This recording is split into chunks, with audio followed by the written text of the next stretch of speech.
बिस्मिल्लाहिर्रहमानिर्रहीम। अस्सलाम वालेकुम नाज़रीन, कराक्रम मीडिया नेटवर्क से मैं हूँ मोहम्मद ईसा हलीम और आज मेरे साथ मारूफ कानूनदान इशफाक अहमद साहब मेरे साथ मौजूद हैं। सर, मैं शो में आपको वेलकम कहता हूँ। गिलगित बल्तिस्तान के तमाम बालाई और ज़रिए इलाकों के पहाड़ों ने इस वक्त बर्फ़ की सफ़ेद चादर ओढ़ रखी है और गिलगित बल्तिस्तान में सर्दी की शिद्दत में इजाफा और अवामी एक्शन कमेटी के दो धड़े होने के बावजूद भी गिलगित बल्तिस्तान में जो अवामी मसाइल थे, जो बर्निंग इश्यूज़ थे, उस हवाले से अवामी एक्शन कमेटी के रहनुमा मुख्तलिफ़ अजला में चौक चौराहों पर अवामी मसाइल को उजागर करते हुए नज़र आ रहे हैं। लेकिन दूसरी जानिब सूबाई हुकूमत समेत वफाकी हुकूमत के किसी ज़िम्मेदार की तरफ से इन इश्यूज़ को एड्रेस करता हुआ हमें कोई शख्स नज़र नहीं आ रहा है। अवामी एक्शन कमेटी के रहनुमा जहां अवामी मसाइल की उलझी हुई गुत्थी को सुलझाने की बात करते हैं, वहां पर गिलगित बल्तिस्तान के चीफ मिनिस्टर खालिद खुर्शीद भी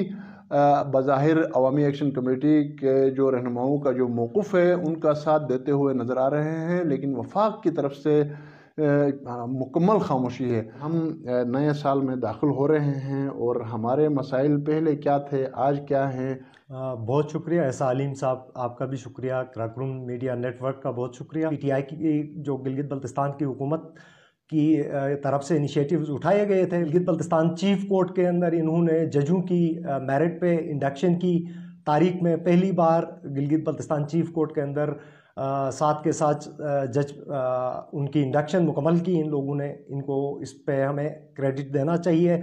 लेकिन पार्शली ये सर्विस ट्राइब्यूनल के अंदर भी जजों की इंडक्शन करनी चाहिए थी, वो ताहाल नहीं कर सके और गुज़श्ता 3-4 साल से सर्विस ट्राइब्यूनल बंद है। तो ये हम कह सकते हैं। और इसी तरह सुप्रीम अपीलेट कोर्ट के अंदर भी हम देखते हैं तो वहाँ ताहाल जजों का कोरम पूरा नहीं हो सका है। एक चीफ जस्टिस की अपॉइंटमेंट तो हो गई है। कॉन्स्टिट्यूशनल क्राइसिस, इस इलाके की शनाख्त का मसला, लोगों के बुनियादी इंसानी सियासी हुकूक की तहफ़्फ़ुज़ का मसला बदस्तूर हल नहीं हो सका है। गिलगित बल्तिस्तान के अंदर कोई सेक्टेरियन बड़ा टेंशन हमें नज़र नहीं आया। तो 1-2 मरतबा इस किस्म के इशूज़ सामने आए थे जिसको इस हुकूमत ने कामयाबी से टैकल किया था। इसके अलावा हम ये देखते हैं कि टूरिज़म के हवाले से, चूँकि गिलगित बल्तिस्तान टूरिज़म के हवाले से दुनिया भर के अंदर यहाँ पे बहुत ज़्यादा पोटेंशियल पाया जाता है। इस हुकूमत ने बड़ी एम्बिशियसली इस पे कुछ इक़दाम तो उठाए थे, लेकिन वफाक में जब से इमरान खान की हुकूमत को नो कॉन्फिडेंस के ज़रिए इसकी हुकूमत हटाई गई, उसके बाद वो टूरिज़म वाला सारा प्रोजेक्ट था इनका, वो भी गठाई में पड़ता हमें दिखाई दे रहा है।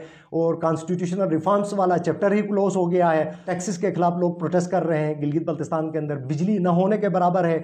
सर्दियों में लोगों का बुरी हालत हो गई है। इस वक्त बिजली का मसला गुज़श्ता साल की निस्बत इस साल क्राइसिस में इजाफा हुआ है।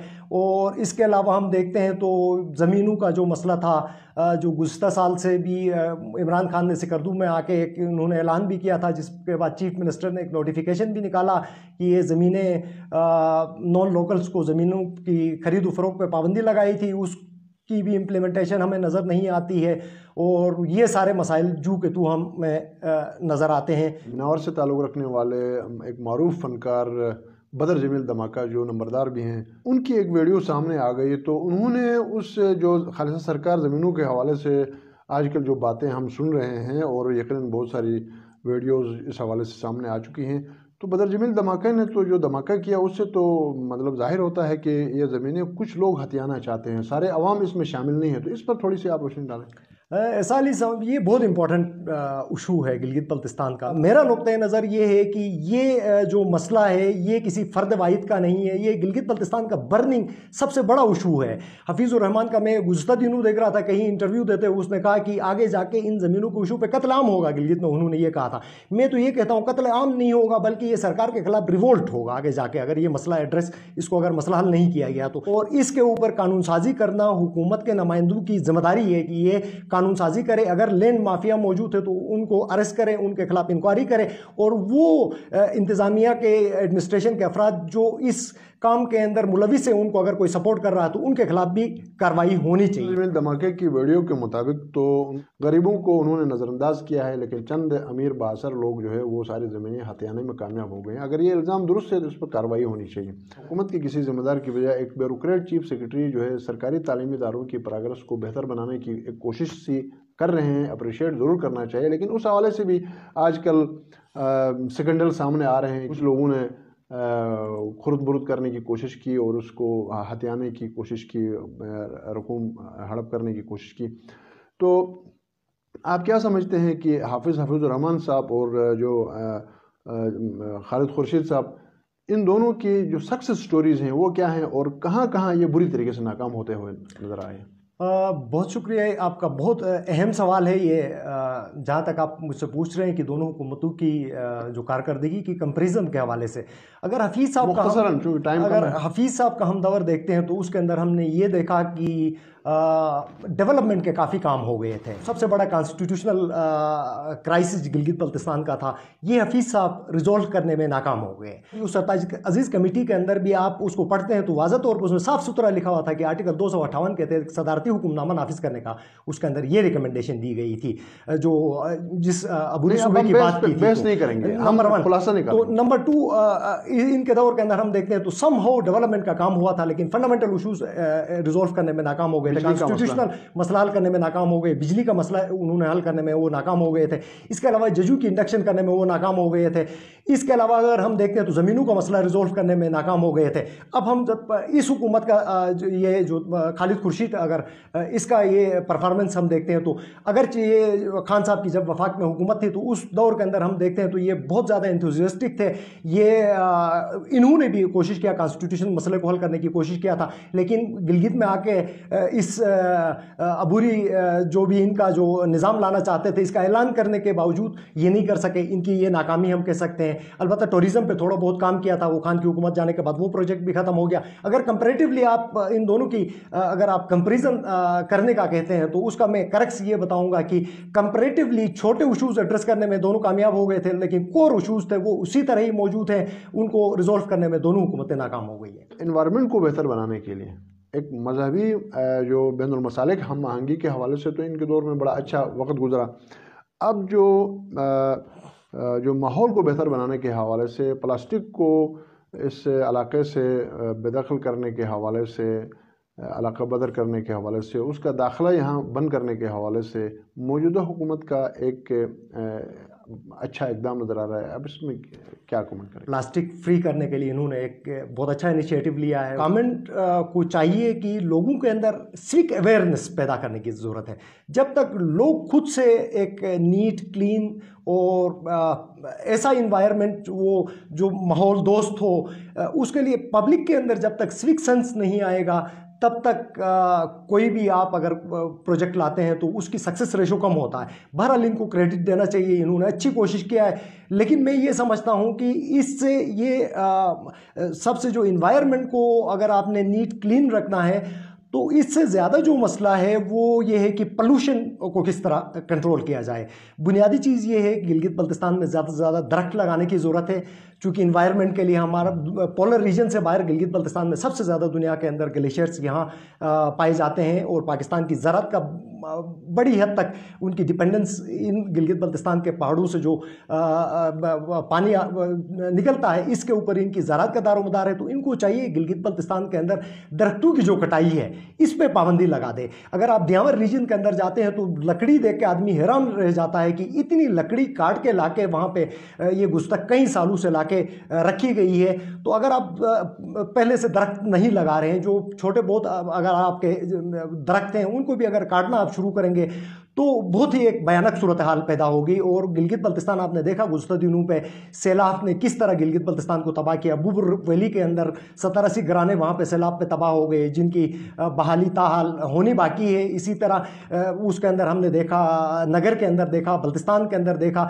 پورے گلگت بلتستان کو ایک طرح سے پورے پاکستان کو ہم نے دیکھا، پوری دنیا کے اندر یہ ایک گلوبل وارمنگ کا ایشو ہے. تو میں یہ سمجھتا ہوں کہ گلگت بلتستان کے اندر درختوں کی جو کٹائی ہے اس پہ پابندی لگانی چاہیے. فارسٹ ڈپارٹمنٹ کو اپنا ایکٹیو رول پلے ادا کرنا چاہیے. اور اس کے ساتھ ساتھ گلگت بلتستان کے اندر ان سردیوں کے اندر آپ اندازہ لگائیں کہ یہاں پہ ان کو چاہیے تھا جس طرح پاکستان کے اندر گیس ان لوگوں نے دیا ہوا ہے، گلگت بلتستان 75 سال گزر گئے ہمارے یہاں پہ पे गैस का इन्होंने अल्टरनेट कोई हमें सोर्स नहीं दिया तो लोग दरख्त काटेंगे और क्या करेंगे। तो ये बहुत अच्छा साहब का भी ये एक बड़ा अच्छा काम था कि उन्होंने गैस को यहाँ पर मुतारफ़ कराने के लिए यहाँ एक मनसूबा वो लाने में कामयाब हो गए, और अभी तक उस मनसूबे पर जिस रफ्तार से काम होना चाहिए था वो भी नहीं हो सका। तो इस पर आप क्या कहेंगे? ये बिल्कुल एक अच्छा प्रोजेक्ट था उनका, जिस तरह ये कोनोदास के अंदर हम देखते हैं कि इसके यूनिवर्सिटी रोड दोनों मनसूबे उन्होंने जो गैस के हवाले से और कोनोदास को क्यायू तक, सकारकुई तक साफ पानी की फराहमी के हवाले से जो पानी का जो मनसूबा उन्होंने शुरू किया था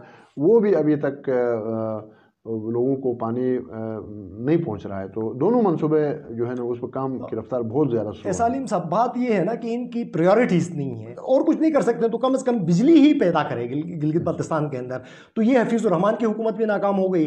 ताल मैं ये समझता हूँ कि ये हुकूमत भी इसकी कोई संजीदा एफर्ट्स हमें नज़र नहीं आ रही जिन पर इनको तवज्जो देने की ज़रूरत है। हम नए साल में दाखिल होंगे तो हम नए साल क्या क्या चीज़ें लेके जाएंगे, कौन कौन से मसाइल जो होंगे जिनको हम साथ लेके जाएंगे नए साल?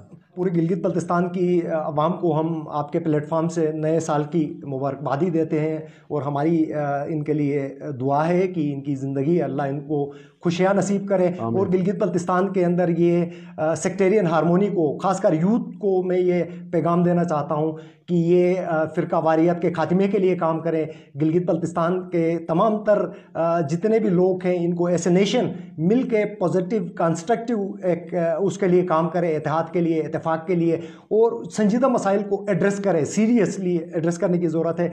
जहाँ तक मसाइल की आप बात करते हैं तो कॉन्स्टिट्यूशनल जो क्राइसिस है वो हम लेके जा रहे हैं, बिजली नहीं है, इस मसले के साथ हम इंटर होंगे, और इसके अलावा ज़मीनों का इशू है, खालिसा सरकार का इशू है, इसके साथ और टैक्सेस का इशू है, तो अनएम्प्लॉयमेंट का इशू है। ये बहुत बड़ा एक हमें एक जिन नज़र आ रहा है अनएम्प्लॉयमेंट का गिलगित अदालतों में जजों की कमी का इशू है, और बिल्कुल सर्विस ट्राइब्यूनल के अंदर जजों की इंडक्शन का मसला है, वो फ़ौरन हल करने की ज़रूरत है। सुप्रीम अपीलेट कोर्ट के अंदर कोरम पूरा नहीं है, वहाँ पर जजों की इंडक्शन की ज़रूरत है। तो ये वो तमाम तर मसाइल है जिनको लेके हम नए साल के अंदर दाखिल होंगे। जो सारे मसाइल जिनका हम डिस्कस कर रहे हैं ये गिलगित बल्तिस्तान गवर्नमेंट इसको सोल्व नहीं कर सकती, चूँकि गिलगित बल्तिस्तान फेडरली एडमिनिस्ट्रेड है। इस वक्त गिलगित बल्तिस्तान के लोग चौक चौराहों पर, सड़कों पर हैं, वज़ीर आला यहाँ मौजूद नहीं है, गवर्नर यहाँ मौजूद नहीं है, वफाकी हुकूमत जो है वो किसी किस्म की दिलचस्पी लेते हुए इन मसाइल को एड्रेस करते हुए नज़र नहीं आ रही है। तो आप सूबाई हुकूमत का सरबराह, वफाकी हुकूमत का सरबराह को आप क्या कहेंगे? ये बहुत ही एक अफसोसनाक अमर है कि गिलगित बल्तिस्तान के इतने संजीदा मसाइल हैं, लोग सड़कों पे है, एक अनरेस्ट की कैफियत हमें नज़र आती है। पूरे गिलगित बल्तिस्तान के अंदर अनसर्टेनिटी मौजूद है, लोगों के मसाइल बहुत ज़्यादा बढ़ गए हैं, लेकिन न तो चीफ मिनिस्टर साहब गिलगित बल्तिस्तान के अंदर नज़र आते हैं, न तो उसके हुकूमत के वज़ीर यहाँ पे नज़र आते हैं, न तो अपोजिशन लीडर नज़र आता है। इन दिनों पर अपोजिशन लीडर भी शायद यहाँ पे मौजूद नहीं है। और प्राइम मिनिस्टर की आप बात करते हैं तो वो तो इंतखाबात न कराने के लिए लगे हुए कि किसी तरीके से अपना टेन्योर पूरा करें। तो ये इंतहाई एक अलमिया है कि इस मुल्क का अलमिया ये है कि यहाँ पे पब्लिक इशूज़ को एड्रेस करने की बजाय ये सियासत खेलते हैं, और किसी भी तरीके से इस मुल्क के ऊपर कौन बारी लेगा ये इस चक्कर में पड़े हुए हैं। तो लिहाजा मैं चीफ मिनिस्टर साहब से गुजारिश करूंगा कि अपने जो एक तवील कतार है इसके जो मुशीरान की या इसके जो मिनिस्टर्स की, उनको कहें कि वो गिलगित बल्तिस्तान के अंदर अपने हल्कों के अंदर मौजूद रहें और कम से कम यहाँ के जो तरक्याती काम है उनका जायज़ा ले लें, गिलगित बल्तिस्तान के मसाइल अपने इदारों की सरगर्मियों पे नज़र रखें। बिल्कुल बिल्कुल। जी नाज़रीन, हमने मुख्तसर वक्त के अंदर गिलगित बल्तिस्तान के अनगिनत और बेशुमार मसाइल के हवाले से और इस पर हमने एक तायराना नज़र डालने की कोशिश की। यकीनन आज रात 12 बजे के बाद जो है नया साल शुरू होगा।